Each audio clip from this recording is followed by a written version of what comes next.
Shalom, jumpa lagi bersama saya Pendeta Samuel Mauntu dalam acara Inspirasi dan Motivasi dari Infinity Ministry. Puji Tuhan, Bapak Ibu Saudara yang dikasihi Tuhan, hari ini kita masih bicara tentang Roh Kudus. Saya percaya ketika kita percaya menerima Yesus sebagai Tuhan dan Juru Selamat kita secara pribadi, pada saat itu juga Roh Kudus ada di dalam hidup saudara dan saya. Amin, haleluya. Mari buka Alkitab kita dalam Efesus pasalnya pertama, ayat 13. Efesus pasalnya pertama ayat 13. Demikian firman Tuhan. Di dalam Dia kamu juga, karena kamu telah mendengar firman kebenaran, yaitu Injil keselamatanmu. Di dalam Dia kamu juga, ketika kamu percaya, dimeteraikan dengan Roh Kudus yang dijanjikannya itu. Amin, haleluya.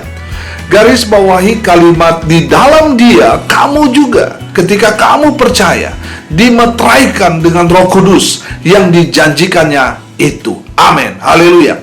Bapak Ibu Saudara yang dikasihi Tuhan, dari kebenaran firman Tuhan ini jelas bahwa setiap orang yang percaya kepada Tuhan Yesus, di dalam dirinya dimeteraikan oleh Roh Kudus. Ada Roh Kudus. Amin. Itulah sebabnya ketika Saulus, waktu dia berjumpa dengan Tuhan Yesus di dalam Kisah Para Rasul pasal 9 ayat 4 sampai ayat 5, Tuhan Yesus berkata kepada Saulus, "Saulus, Saulus, mengapakah engkau menganiaya aku?"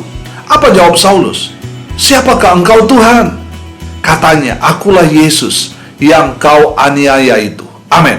Bapak Ibu Saudara yang dikasihi Tuhan, saudara lihat, secara fisik Saulus tidak pernah menyentuh Tuhan Yesus, apalagi menganiaya Tuhan Yesus.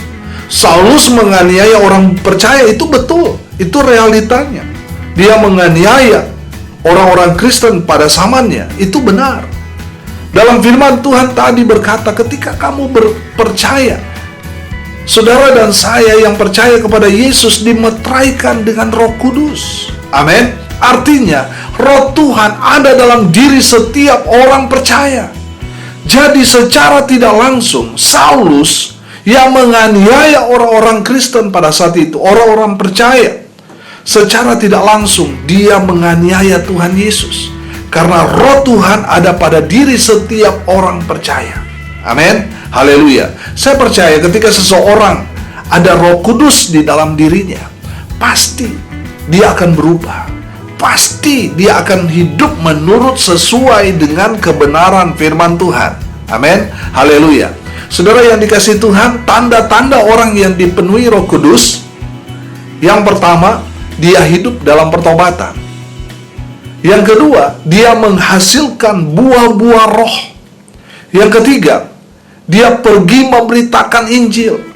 Yang keempat, dia menjadi saksi Tuhan dimanapun dia berada. Kelima, dia melayani Tuhan dengan setia.